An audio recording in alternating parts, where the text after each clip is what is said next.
Selamat datang di Sapa Aktivitas episode kedua. Kenalin, aku Zulfan Nabil dari Staf Muda Bidang Hubungan Masyarakat dan FEB 2021.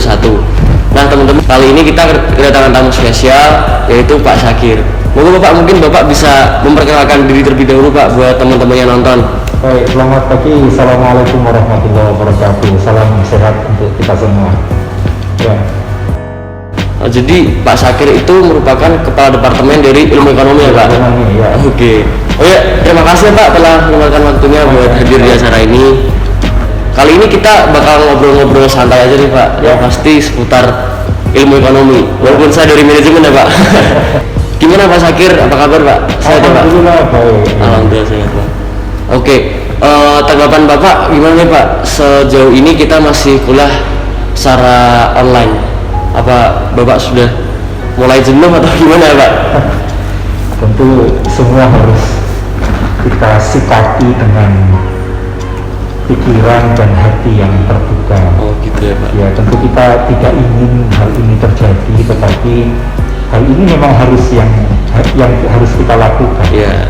Harus disertai dengan rasa sabar. Toh ada manfaat yang bisa kita petik dari apa yang kita alami bersama. Iya. Saya kira itu. Oke, Persoalan cara pandang saja. Oke. Oh ya, terus melihat kondisi seperti sekarang ini ya Pak, kemarin juga baru ramai tuh Pak berita tentang kalau Undip itu semester depan masih berjalan online ya Pak. Online, ya. Nah, dilihat dari kondisi ini, menurut Bapak kemungkinan kita kuliah secara offline kapan ya Pak? Yang saya lihat kebijakan rektor ini kan bertahap ya, artinya setiap semester rektor kemudian merilis kebijakan dengan melihat perkembangan pandemi ini. Nah, ternyata sampai dengan hari ini kita tahu bahwa pandemi masih mengancam kita semua, sehingga Pak Rektor nampaknya akan mengambil kebijakan semester depan kita masih kuliah online ya Pak. Dan harus kita sikapi dengan tadi yang saya sampaikan, pikiran dengan hati terbuka. Kita ini sudah hampir mencapai titik akhir setelah sekian lama kita berjuang bersama-sama. Jangan sampai karena kita tidak terbuka pikiran, kita tidak sabar, kemudian kita berusaha lalu kita harus mengulang lagi, putar balik lagi. Jangan sampai seperti itu. Sehingga nampaknya semester depan ini Undip masih akan kuliah online. Soalnya kemarin Lebaran tuh juga itu ya Pak, ramai berita kalau pemudik itu banyak yang positif corona ya Pak saya. Iya. Ya. Oke Pak, kita balik lagi ke pembahasan di lingkup FEB nih Pak. Iya.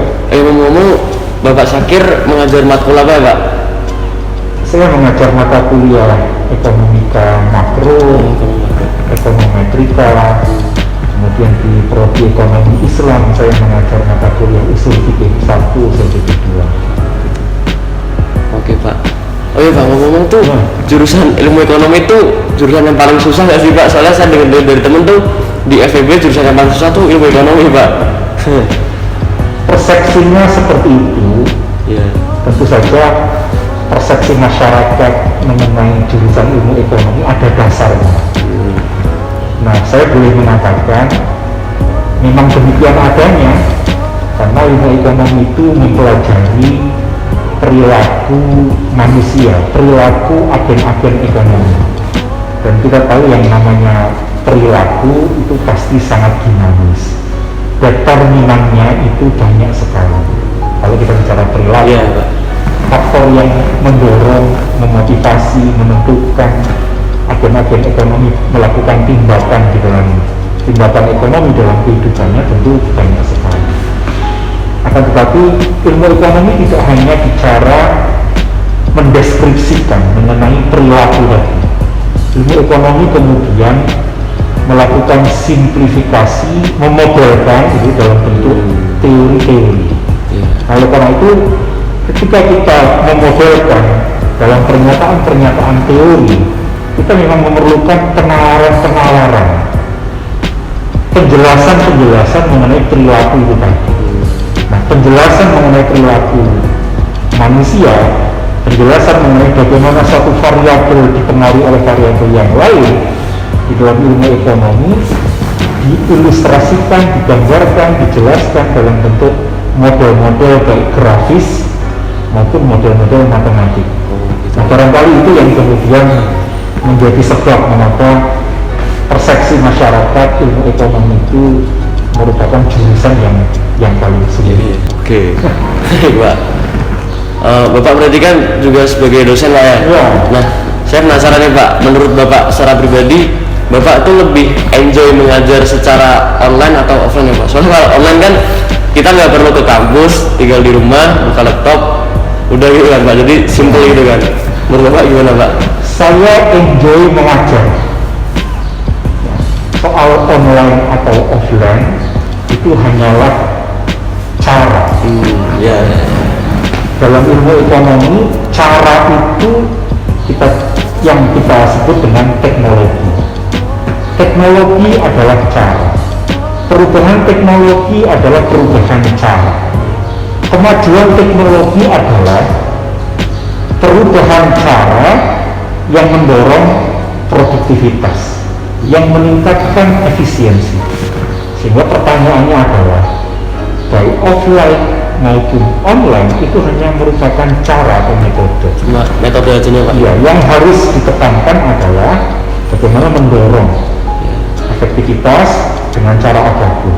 Dengan cara offline yang harus produktif, dengan cara online harus produktif. Kita nggak boleh menyesali apa yang saat ini kita alami bersama, lalu kemudian berandai-andai seandainya kuliah yang offline akan lebih baik. Kita nggak boleh seperti itu. Apapun yang kita lakukan, apapun yang kita alami menjadi kewajiban bagi kita untuk bisa mendapatkan manfaat yang paling optimal. Berarti kalau soal mengajar ya pasti enjoy ya Pak, mau offline atau online pun itu cuma caranya aja Pak. Ya, saya menikmati mengajar. Menikmati Pak. Ya. Oke Pak. Oke, kemarin tuh kebetulan saya kan ada project tuh Pak, bikin video vlog gitu kan Pak tentang lingkungan di FEB. Nah, lingkungan apa yang maksud? Maksudnya bikin vlog tentang FEB gitu Pak. Soalnya kan dari teman-teman saya tuh, angkatan saya kan dari awal maba kan belum pernah ke kampus ya Pak ya. Jadi mungkin biar tahu lah kayak FEB itu seperti apa, dan buat maba juga ya nantinya akan masuk Pak. Nah, kemarin waktu saya masuk ke gedung C itu sedang ada pembangunan ya Pak. Nah itu kalau boleh tahu mungkin Bapak bisa menjelaskan dikit lah Pak, itu apa yang dibangun atau itu renovasi atau gimana ya Pak? Ya itu renovasi ya, setelah tahun berapa waktu itu kita pindah dari kampus Peleburan ke kampus di Penggalang ya. Kalau nggak salah tahun 2009 atau tahun 2010.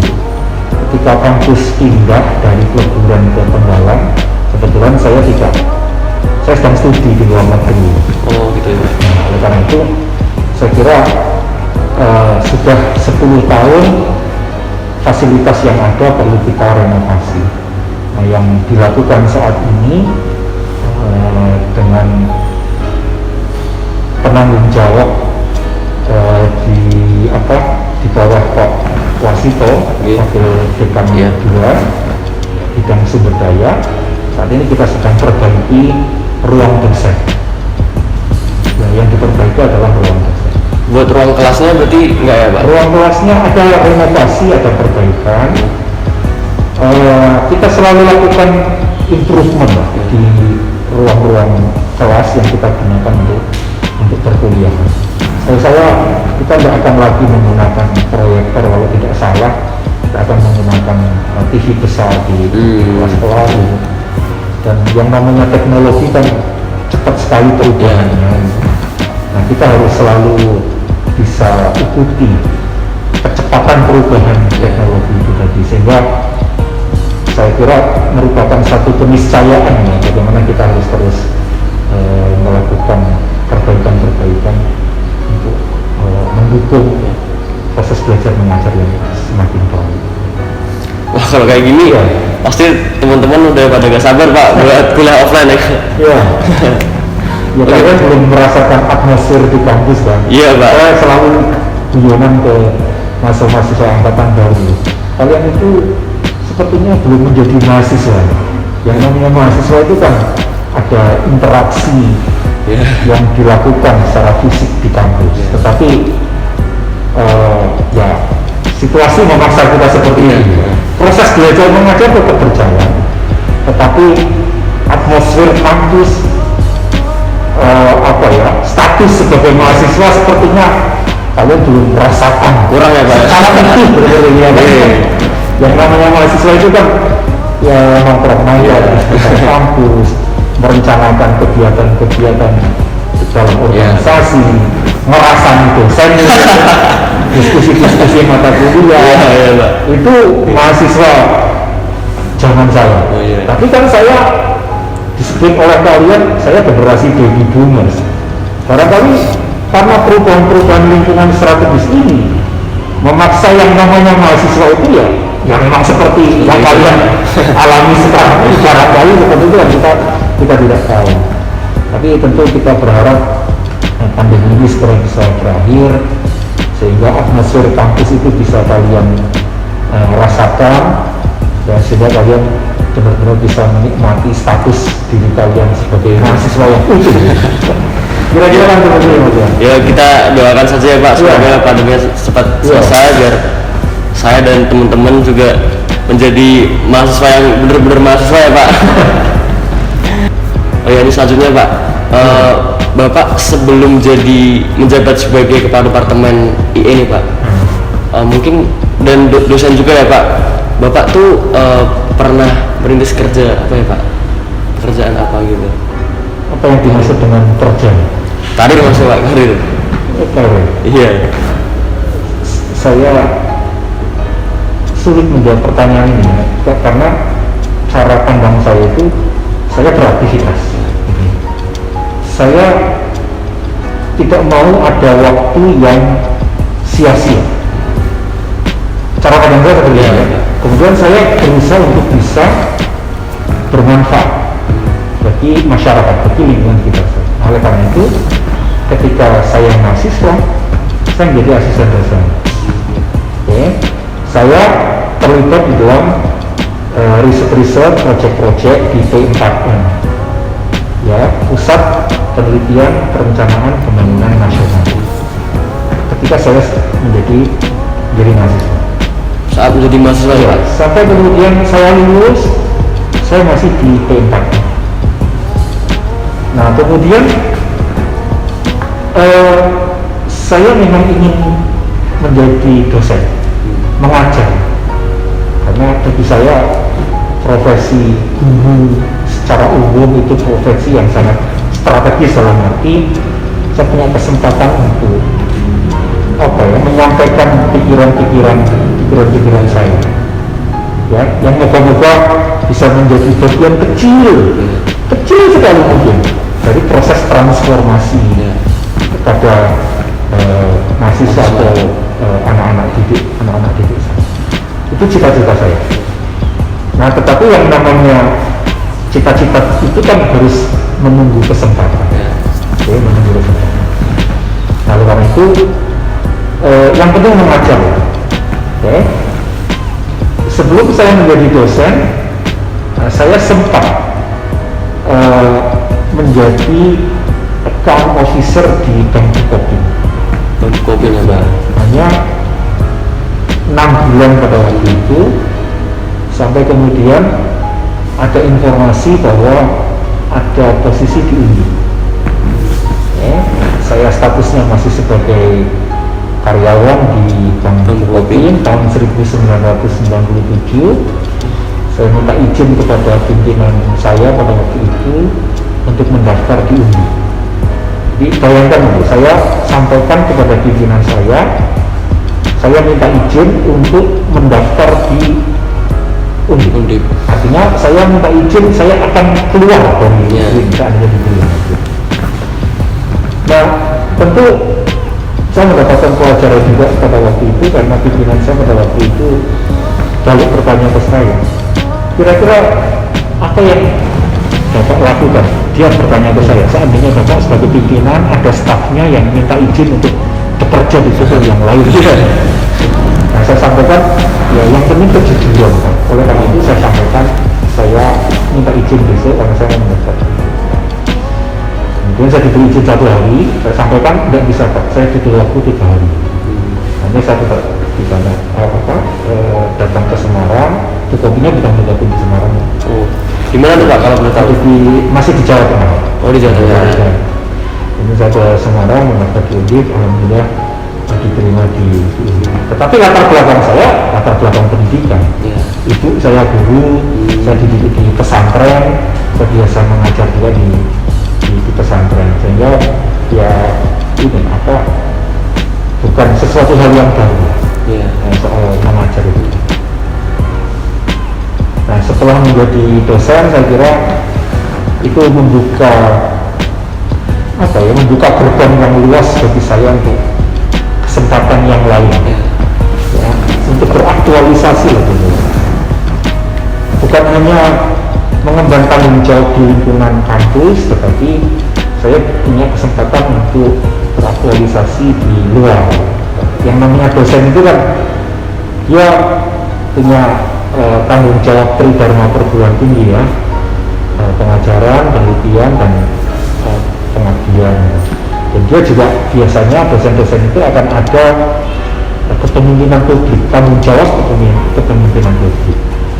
Nah itu saya pernah 2 tahun menjadi short term consultant di World Bank dan dunia. Saya juga pernah bekerja sama dengan IPOD, Australian Indonesian Partnership on Economy and Governance. Kemudian saat ini saya juga diberi tanggung jawab sebagai Ketua Komisi Kebijakan Publik Pengurus Wilayah Nahdlatul Ulama Jawa Tengah. Saya juga terlibat dalam berbagai forum-forum, diantaranya forum ekonom Kementerian Keuangan itu sampai dengan hari ini dan masih banyak. Saya kira itu. Terima kasih Pak. Ya. Mungkin ini pertanyaan terakhir Pak ya. Ini soalnya kemarin teman-teman IE banyak yang tanya ini Pak. Belum lama kemarin tuh ISP diganti nama menjadi IE ya Pak. Apa ini?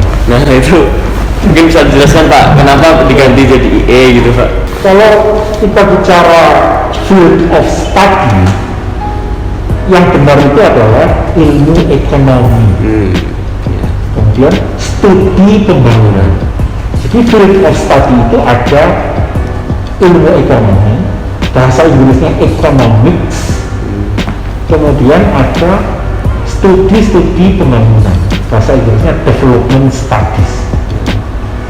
Nah, 2 field of study ini kemudian digabungkan jadi satu, menjadi ilmu ekonomi dan studi pembangunan. Tetapi tadi saya sudah sampaikan di awal, masyarakat kemudian mereduksi ilmu ekonomi studi pembangunan dengan hanya menyebut ekonomi pembangunan. Padahal itu keliru. Ekonomi pembangunan itu hanya mata kuliah, bukan field of study ekonomi, development economics. Nah, ini selalu menjadi bahan diskusi di konsorsium pengelola program studi ilmu ekonomi di Indonesia. Sehingga macam-macam, ya kan, diskusinya. Ya, dosen-dosen juga sudah banyak terbawa ke arus yang hanya menyebut prodi kita itu ekonomi pembangunan ya. Nah, tentu kita menginginkan prodi kita itu ditempatkan di tempat yang benar. Nah, alhamdulillah kemudian ada surat dari Dikti tahun 2019. Nomornya saya lupa, itu sebenarnya tahun 2019. Ya. Intinya surat tadi mengatur kembali nama-nama prodi yang ada di perguruan tinggi di Indonesia seluruhnya. Ya, surat edaran Dikti nomor berapa itu tahun 2019. Bulannya Februari saya ingat. Nah, berdasarkan surat edaran Dikti tadi, rektor menindaklanjuti untuk penyesuaian nama program studi yang ada di lingkungan ini. Nah, untuk kompartemen fakultas ekonomika dan bisnis, khususnya pada jurusan ilmu ekonomi, gitu ya. Program studinya di situ menyebut ekonomi. Itu pun masih keren, seharusnya ilmu ekonomi.